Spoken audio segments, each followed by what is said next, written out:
2027 election cycle looms. The President William Ruto administration is walking a fiscal tightrope. Following an EY pre-budget briefing, the numbers for the 2026-2027 financial year are out, and they tell a story of massive spending and shrinking cushions. I attended that briefing, and here is what the economists and tax experts had to say.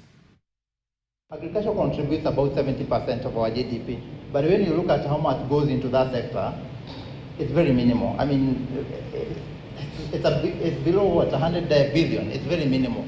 Either as a country, we do not believe that we can actually have value addition in this sector, because agricultural transformation is one of the pillars in the current government. It's a bottom-up economic transformation model. Agricultural transformation is the first one. And when you look at these numbers over the past, let's say, five or so years, we have always fallen short of the target in terms of the development expenditure. The Constitution requires that we should spend at least 30% of our budget on development expenditure. But when you look at the actual spending, it's always in the range of 27, 28%, 26%, and mainly because of absorption.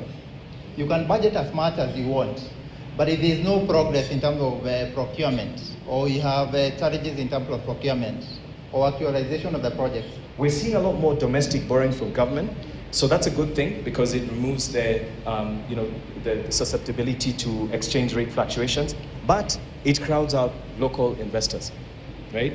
So local investment is depending and competing for the same credit from banks. Now, Kenya's corporate landscape reflects a growing business landscape. The brand